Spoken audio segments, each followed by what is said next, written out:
Özbek, Türkmen, Uygur, Tatar, Azer bir boydur. Kara, Kalpak, Kırgız, Kazak bunlar bir soydur.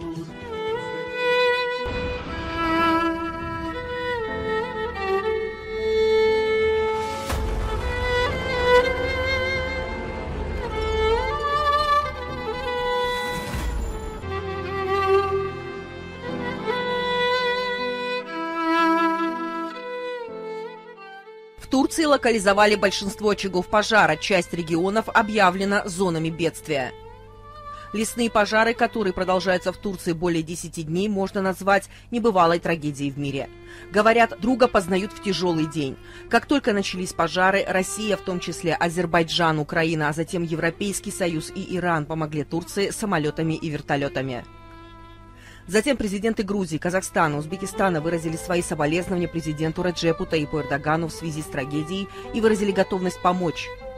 В свою очередь, президент Кыргызской республики Садыр Джапаров выразил соболезнования президенту Турецкой республики Реджепу Таипу Эрдогану в связи с крупными пожарами в некоторых провинциях Турции, повлекшими человеческие жертвы и трагические последствия. Я глубоко опечален известием о гибели людей в результате пожаров в нескольких провинциях Турции. В эти трудные времена желаю народу Турции мужества и стойкости в преодолении последствий данного стихийного бедствия. От имени народа Кыргызской республики я от себя лично выражаю соболезнования родным и близким погибших и желаю скорейшего выздоровления всем пострадавшим, говорится в послании соболезнования. Президент Турции Реджеп Таип Эрдоган объявил зонами бедствия районы лесных пожаров в провинциях Анталия, Мугла, Мерсин, Адана и Османие. Уже локализовано более 90% очагов лесных пожаров. Напомним, что лесной пожар начался 28 июля недалеко от курортного города Манавгат в провинции Анталья на юге Турции, по предварительным данным из-за сильной жары в регионе. Затем 29 июля пожары вспыхнули и в других провинциях, включая курортные Айдын и Муглу. Причины возгорания в лесных массивах выясняются, однако правительство не исключает вероятность поджогов и саботажа со стороны террористов. Ayaklarımız yanıyor.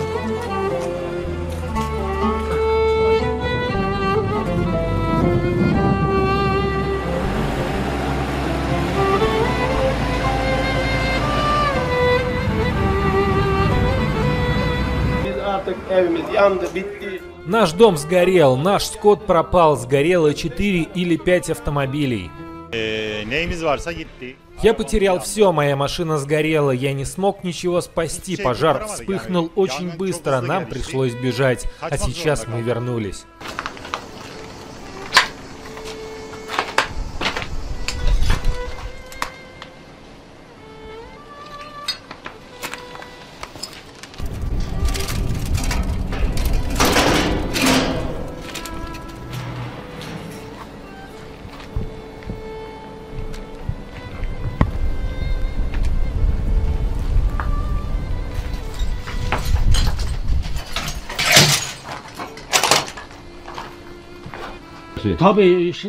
У меня здесь были полки, стиральная машина, холодильник, огонь все уничтожил. Я построил этот дом в 1982 году, это наше единственное жилье.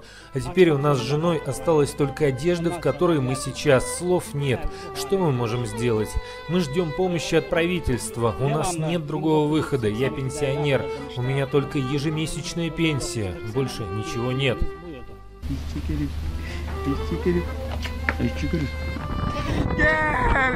Gel. Allah'ım yardım et. Ölürsem bunu izleyin. Gel gitme ne olursunuz gelin. Koşsunlar.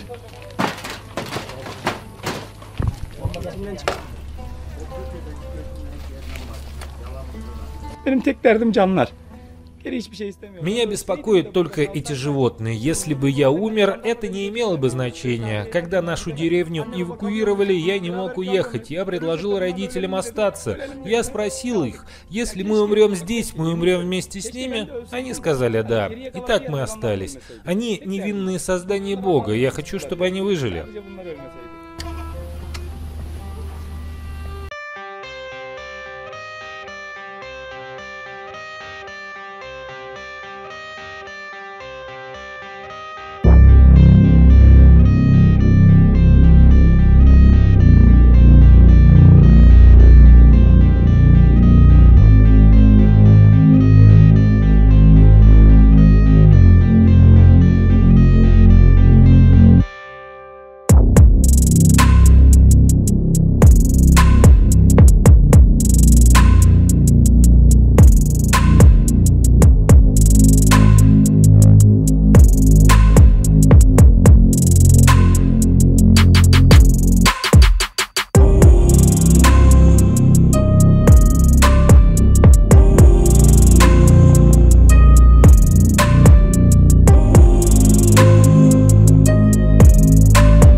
организованном с этой целью в Кыргызстане. Разве вам не известно, что настоящее блаженство заключается в том, что все люди нуждаются друг в друге, и что вы ожидаете помощи от таких же людей, как и вы, как и они ждут ее от вас? Друзья познаются в беде.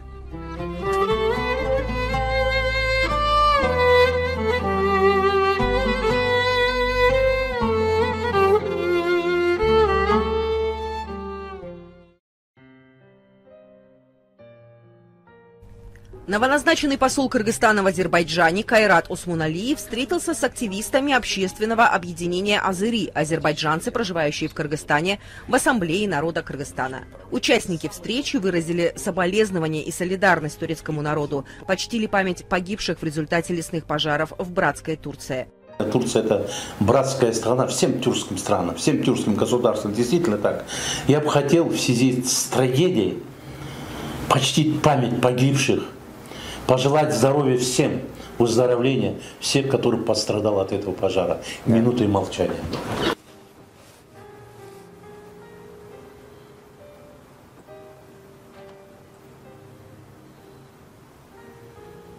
Затем президент общественного объединения «Азыри», заслуженный юрист республики Азиз Ага Алиев, поздравил нового посла Кайрата Осмоналиева от имени 20 тысяч азербайджанцев, проживающих в Кыргызстане, и пожелал ему успехов.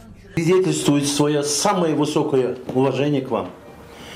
И просим принять самые теплые, самые искренние поздравления в связи с назначением вас на пост чрезвычайного и полномочного посла Кыргызской республики в Азербайджанской.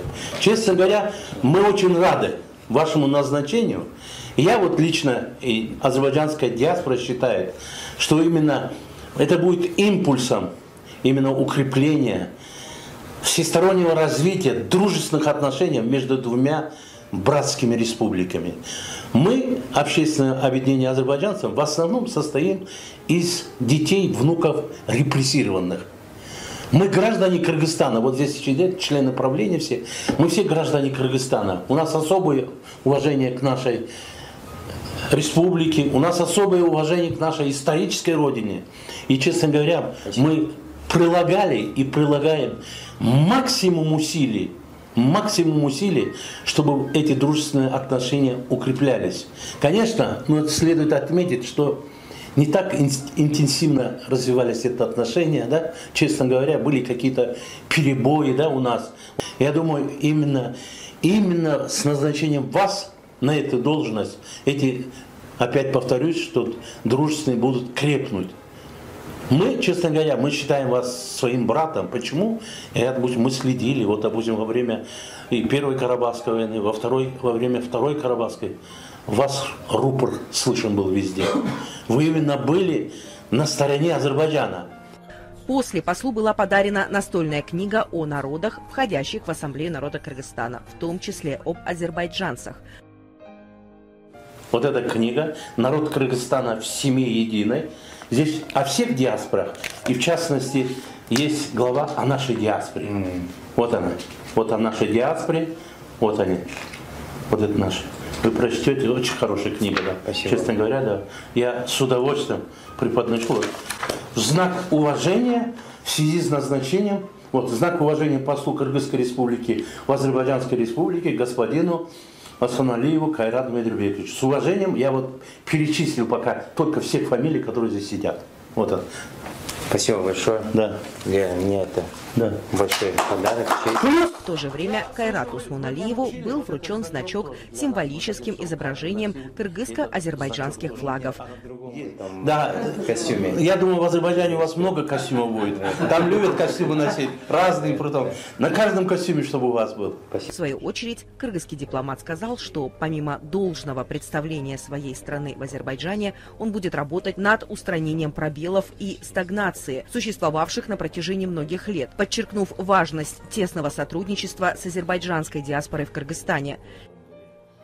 Наше государство сейчас начинает выходить на новый такой, скажем так, этап отношений. Это министр иностранных дел в июле этого года передал послание о том, чтобы выйти на уровень стратегического партнерства. Есть у нас договор 1997 года о дружбе, теперь уровень стратегического партнерства. Также я буду работать над проработкой вопроса о межгоссовете между двумя государствами. Это инвестиционные проекты, инвестиционный фонд, который в 2012 году как-то его заявили, и потом, как вы правильно сказали, из-за перебоев, очень хорошее слово подобрали. Ну, у нас еще называется охлаждение некоторых этих отношений, поэтому задача стоит очень четкая. Азербайджан начинает очень активно играть свою роль в геополитике.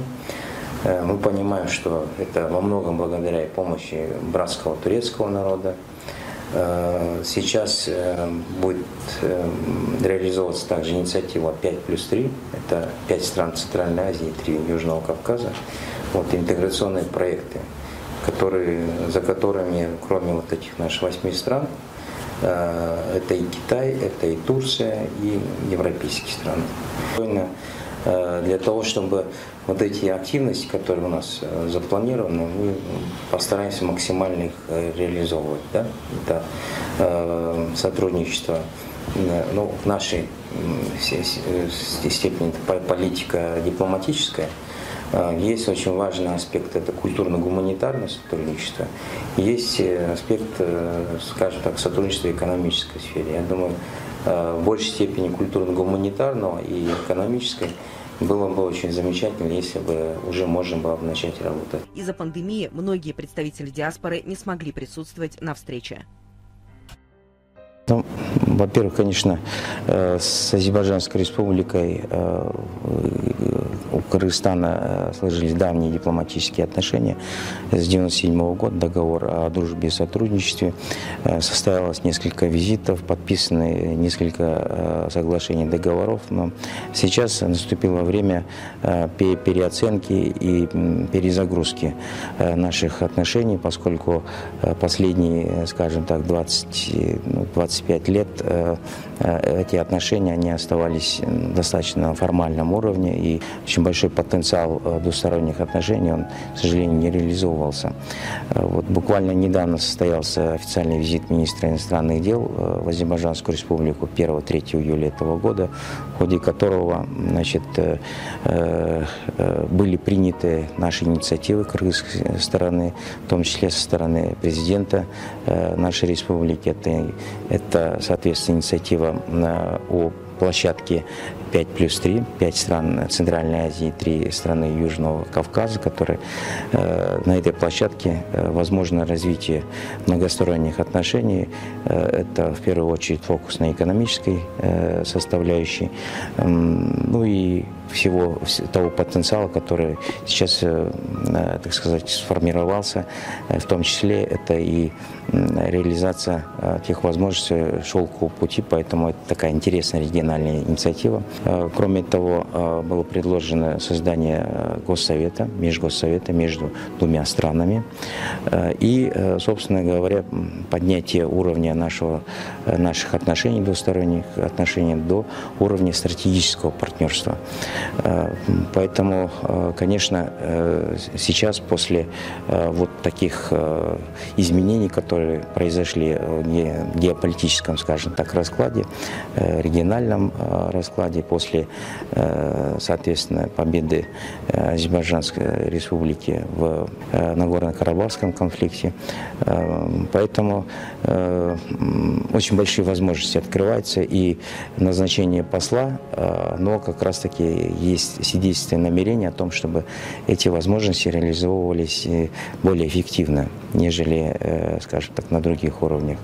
В этой связи я сейчас готовлюсь уже к отбытию в Баку, и в ходе решения различных, скажем так, процедурных вопросов, которые есть в МИДе, я стараюсь максимально встретиться с партнерами, имеется в виду с кыргызской стороны, теми профильными министерствами, ведомствами, с представителями бизнес-сообщества, которые заинтересованы в развитии отношений партнерства и сотрудничества с азербайджанской стороной. Да? Ну, так, в частности, у меня была встреча с заместителем председателя кабинета министра Кыргызской республики, он же министр цифрового развития Дастаном Дагоевым. Уже фактически на следующей неделе состоится видеоконференц-связь, которая будет организована при содействии нашего посольства, соответственно, с агентством инноваций, с центром АСАН, для того, чтобы поделиться, во-первых, опытом и, значит, обсудить совместные проекты. Потому что в этой сфере Азербайджан продвинулся достаточно далеко, есть чему поучиться. Также были встречи из Министерства транспорта, поскольку коммуникация – это вещь самая важная, транспортные коммуникации. Обсудили проблемы, которые сейчас наличествуют. Есть предложения, которые уже тоже на днях будут переданы с азербайджанской стороне визави. И, соответственно, также будут подписаны, видимо, в ходе соответствующих визитов. Ожидается государственный визит президента Азербайджанской республики господина Ильхома Алиева. Также ожидается визит и президента Кыргызстана Садыра Нурмужевича Джапарова. Соглашение о воздушном сообщении, соглашение о международных автомобильных перевозках и также, соответственно, общие взаимовыгодные, скажем так, проекты в этой сфере. Кроме того, встречался, как я уже сказал, с представителями бизнес-сообщества, это представители строительных компаний, которые заинтересованы в том, чтобы участвовать в проектах восстановления инфраструктуры Нагорного Карабаха и прилегающих районов, освобожденных от оккупации. Соответственно, есть возможности, есть проекты, и посольство в этом смысле будет максимально содействовать тому, чтобы наши министерства, соответствующие министерства, ведомства, а также бизнес-структуры максимально, так сказать, вот, поработали в сфере взаимовыгодного сотрудничества.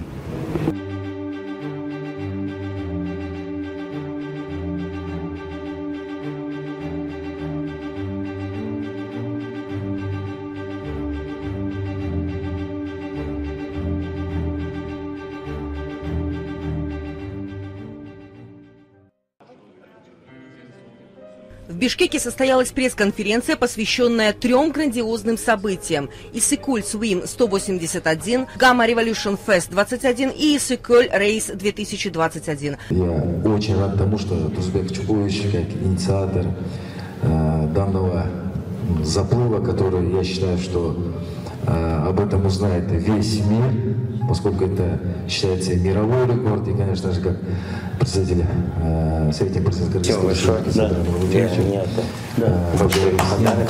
он был воодушевлен, узнав, что у нас на Иссыкуле собирается наш кыргызстанский спортсмен проплыть Иссыкуль в длину на расстоянии 181 километров. Конечно же, был очень удивлен, и первый вопрос, который он мне задал: сможет ли он это сделать? И, конечно же, я считаю, что Владислав никого из нас не подведет. Он очень, мне кажется, если действительно это у него получится, я знаю, что у него это получится, это будет очень большой прорыв, очень большой праздник для всех кыргызстанцев. И непосредственно президент Кыргызской республики Садыр Нурмужевич пожелал удачи Владиславу, пожелал, чтобы он проплыл, как он и запланировал, пожелал удачи. Я считаю, что данная спортивная неделя, которая будет проходить на Иссыкуле, она будет очень красочная и будет очень плодотворно повлияет на развитие не только спорта, но и вообще в будущем туристического сезона туризма в Кыргызстане. И вам огромное спасибо, поскольку я сам изначально уже очень много лет именно в сфере ММА, но мы развиваем профессиональный вид спорта ММА, и данный турнир, который вы проводите, чемпионат Азии, то, что проходит в Кыргызстане, это, конечно же, добавит очень большой авторитет в мире ММА. Я считаю, что вместе мы проведем эту спортивную неделю плодотворно и очень громко. И хотелось бы пожелать всем организаторам данного мероприятия удачи. И лично от своего имени, Владислав, дай Бог тебе сил, чтобы ты достиг этих целей. Организаторы приняли обращение к СМИ, в котором говорится: «Мы, любящие свою страну, считающие себя патриотами Кыргызстана, верящие в развитое будущее нашей прекрасной Родины, обращаемся к вам с просьбой поддержать нас в масштабном освещении вышеуказанных мероприятий». Второй год вся планета терпит большие трудности из-за пандемии коронавируса. В том числе страдает наша страна и наши люди. Сегодня стало очевидным, что люди, занимающиеся спортом, придерживающиеся здорового образа жизни, практически не подвержены вирусу, либо переносят болезнь значительно легко. Считаем, что призыв к активному образу жизни, пропаганде спорта для укрепления здоровья каждого и внедрения в сознание людей экологичный формат мышления являются одним из главных факторов победы над вирусом. В связи с этим, объединившись вокруг девиза «Спорт – лучшая защита от вируса», мы запускаем эти три всеобъемлющих события – Иссык-Куль Swim 181, Gamma Revolution Fest 21 и Иссык-Куль Race 2021 на одной площадке – Жемчужном озере Иссык-Куль. Колоссальные мероприятия будут проводиться с 24 по 29 августа. Также к освещению этих событий будут привлечены авторитетные личности, известные блогеры с миллионами подписчиков. Уникальный проект Иссык-Куль Swim 181 – это рекордный заплыв здоровья на 181 километр по длине озера от города Каракол до города Балыкчи. Заплыв исполняется впервые, и наш кыргызстанский спортсмен Владислав Шулика проведет его без помощи ласт, лопаток и каких-либо других вспомогательных предметов. Успешный заплыв будет констатировать первый мировой рекорд по пересечению озера Иссык-Куль вплавь в длину. Проект осуществляется группой компаний «Досмия». Меня зовут Владислав Шулика, участник Олимпийских игр, мастер спорта международного класса, чемпион Азии. Готовлюсь переплыть Иссык-Куль в длину 181 километр от Каракола до Балыкчи. Во имя чего это вы решили? Во имя привлечения туристов, привлечения людей к спорту, к здоровью. У нас даже слоган: спорт – это лучшая вакцина от коронавируса. И попасть в рекорды Гиннесса хотели, да, еще? Нет, хотели бы просто... Может быть. Все может быть, все получится, обязательно. Хотели бы, конечно, и мировой рекорд, чтобы нам присвоили и для себя, и для страны, то есть раскрыть всему миру жемчужину Кыргызстана, то есть Иссык-Куль. Надеетесь достигнуть цели? Не надеюсь, а уверен в себе на 100%, что да, все получится. Конечно, все может случиться, но уверен в себе, самое главное есть. В день сколько километров получится? То есть планируем в день километров по 45, по 60 примерно плавать. Значит, на 3 этапа или 4 этапа? Стараемся на 4 этапа. То есть видите, как пойдет. То есть от состояния здоровья, от состояния физического. То есть как планируем в первый день, как можно больше. С мировых спортсменов напарников не пригласили, да? Всех приглашал, всем мировым спортсменам писал, всем марафонским писал. Никто не согласился, ни один человек не согласился. Или не верили, или как, надежды не было? Видите, это, грубо говоря, как подняться на Эверест. В какое-то время это было нереально, люди смотрели на гору и думали: невозможно на нее подняться. Потом первые люди начали подниматься, и уже остальные люди поверили, что это возможно, и тоже начали подниматься. То же самое будет и с Иссык-Кулем. То есть, видите, надо дать старт, чтобы показать миру, что это возможно, что это получится переплыть именно. Именно тот место, которое вы начнете плавать, кто выбрал? То есть мы выбрали сами. Мы хотели именно самую дальнюю точку определить и уже там проплыть. По длину это будет? Да, по длину, самую длинную точку, именно в длину. И мы рассчитали, 181 километр вышло. К чему призываете своим ровесникам, спортсменам? К спорту, к здоровому образу жизни, к правильным мыслям. То есть только спорт, только хорошее, только здоровье. Надеемся тоже. Спасибо вам огромное за поддержку. Все получится. Спасибо большое. Проект Gamma Revolution Fest 21 проводится Федерацией ММА и пауэрлифтинга Кыргызстана в партнерстве с Gamma, глобальная ассоциация смешанных единоборств. В рамках чемпионата Азии на Северном берегу Иссыкуля фестиваль объединит спорт и деловую среду на 5-дневном фестивале, который включает бизнес-форум, IT-форум, форум блогеров, а также фестиваль кино и шахматный марафон. Все это действие завершается глобальным событием – чемпионатом Азии по ММА. Мероприятия фестиваля соберут ученых, предпринимателей, бизнес-тренеров, инфлюенсеров, социальных медиа, профессионалов IT и спортсменов из разных стран, которые, в свою очередь, будут вещать события из центра Иссыкуля на весь мир, миллионам подписчиков через социальные сети, создавая привлекательный имидж Кыргызстана. Здравствуйте, меня зовут Бабур Тольбаев, я являюсь президентом Федерации Gamma, это ММА в Кыргызстане.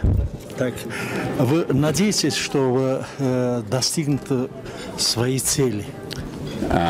Конечно, смотрите, мы прикладываем все свои усилия, чтобы все поставленные цели были реализованы. Это встретить всех спортсменов, гостей, это всех предпринимателей бизнес-форум, это блогеров, это режиссеров и фильммейкеров, и это шахматистов. Поэтому это огромное мероприятие, беспрецедентное, я думаю, когда мы объединили необъединяемое, вот говорят по-английски connect the unconnected, связать несвязуемое, и всему придали смысл. Каждый участник, будь это режиссер, будь это боец, блогер, бизнесмен, они будут носителем какой-то ценности. Мировой World Challenge, вызов какой-то. Мир. Это чистый воздух, чистая вода, экология, спасение животного мира. Вот я хочу, чтобы все начали думать об этом. Для меня важно, в каком мире будет жить моя маленькая дочка, которая родилась 3 дня назад. Для меня важно, какой жизнь в мире она будет жить через 25 лет. Мы должны оставить нашим детям что-то очень чистое, хорошее, и должны начать действовать сегодня вместе, объединившись. Мы опоздали, да? Нет. Инициатива, то, о чем я рассказал, это мои инициативы, это мое видение этого мира. Знаете, значит, помощи прессы вы ссылаетесь? Да, конечно, пресса, она очень сильно, она может распространить эту информацию, чтобы каждый человек, если даже посмотрит 1 миллион человек и подумает, какую ценность я хочу нести миру, кроме того, что там растить своих детей, обеспечить свою жену, семью, чем-то еще. Какую еще ценность? Что я могу сейчас сделать? Если каждый думается, из миллиона вашей аудитории, может, 10 миллионов, хотя бы 1% задумывается и начнет что делать, мы изменим этот мир. К чему призываете нашим зрителям? У меня 10 ценностей, которые я озвучил. Я хочу, чтобы был мир. Я не хочу, чтобы был конфликт. Я хочу, чтобы было больше человеколюбия. Я хочу, чтобы мы воспитали детей хороших людей. Это очень важно. Нам нужно в каждом человеке видеть Божий дар. Каждый человек – это Божий дар. Я хочу, чтобы мы это видели. Начали это видеть. Я не хочу, чтобы у нас было очень много агрессии в социальных сетях. Я хочу мира, человеколюбия. Вот с этого начинается. Это фундамент перемен. Проект Иссыкуль Рейс 2021 является частью годового велосипедного заезда на расстоянии 700 километров любителей велосипедного спорта по самым живописным местам нашей страны. В настоящее время проведены велосипедные заезды Бурана Рейс 2021 58 километров, Кокомирен Рейс 2021 80 километров, Сонгкуль Рейс 2021 90 километров. В рамках проекта Иссыкуль Рейс 2021 велогонщики из Кыргызстана, Узбекистана, Казахстана, Соединенных Штатов Америки, России и других стран проведут 29 августа велогонку по южному берегу озера Иссыкуль на расстоянии 50 километров в категории профессионалов, любителей и ветеранов. Проект реализуется любителями, добровольцами велосипедного спорта из Кыргызстана. Наши проекты уже поддержали мировые авторитетные лица науки, ведущие бизнесмены, известные спортсмены, успешные коучи и многие популярные личности. Таким образом, Кыргызстан накануне юбилейной даты 30-летия независимости страны продемонстрирует всему мировому сообществу свою активную позицию в пропаганде физического, ментального и нравственного здоровья всех народов и наций. Эти проекты нацелены на позиционирование и брендирование Кыргызстана как страны со здоровым развитием, страны экотуризма, страны думающих людей, страны инициативных решений и страны с большими перспективами. Ваша поддержка привлечет внимание мировой общественности к значимости наших смелых шагов в укреплении статуса кыргызстанцев, нашего многонационального народа не только как благодушного и гостеприимного, но и как миролюбивого и прогрессивного, здорового и успешного. Благодарю вас всех за то, что приняли участие в нашем пресс-конференции. Огромное вам спасибо. Мы надеемся с вашей помощью буквально на днях у нас знает, о нашем проекте знает, о Кыргызстане в целом знает вся мировое сообщество. Вам удачи, творческих успехов.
Выбор подковы и инструкция по ковке лошадей.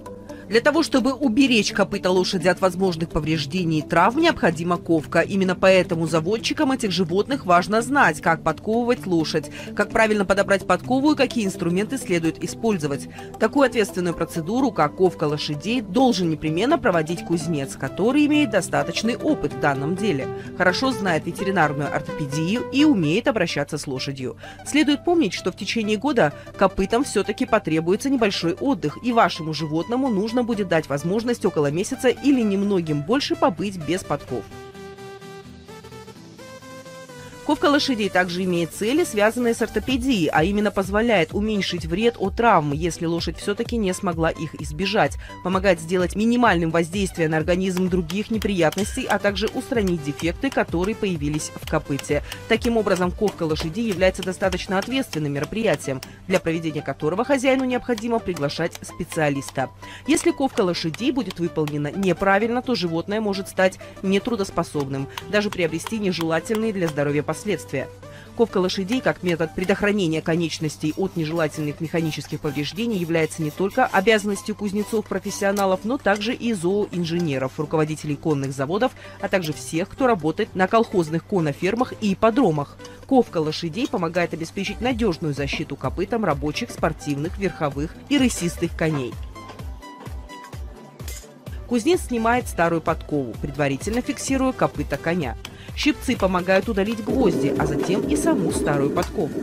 Затем кусачками нужно убрать нарост рогового слоя на конечности. Зачем нужен копытный нож? Им удаляются роговая оболочка подошвы, а также мозоли. Стенку копыта специалист подравнивает секачом, а все оставшиеся неровности дорабатывает рашпилем. Подковка копыт лошади. Раскаленную набойку прикладывают вплотную и делают примерку, после чего лишние части счищают. Важно правильно подобрать подкову, чтобы потом не иметь проблем ни самому животному, ни его владельцу. Хорошие экземпляры должны быть изготовлены из высококачественной прочной стали. Кузнец должен при проведении ковки лошадей хорошо подогнать подковы к копытам. Для выполнения процедуры ковки лошадей необходимо иметь такие инструменты, как ковочный молоток, клещи, секач, обсечка, рашпиль с насечками, шиповой ключ, лапу, специальные гвозди, которые еще называют ухналями, и сами подковы. Многих владельцев, конечно, волнует важный вопрос, как подковать лошадь. В первую очередь такая процедура предполагает грамотную обработку копыт, чтобы впоследствии животному не было больно. Некоторые люди думают, что животное испытывает дискомфорт при ковке, но это неверно, так как гвозди входят в ороговевший слой копыта. Итак, как подковать лошадь? Копыта необходимо помыть и почистить. После этого животное подводят к специальному станку. Поэтапная инструкция о том, как подковать лошадь, выглядит так.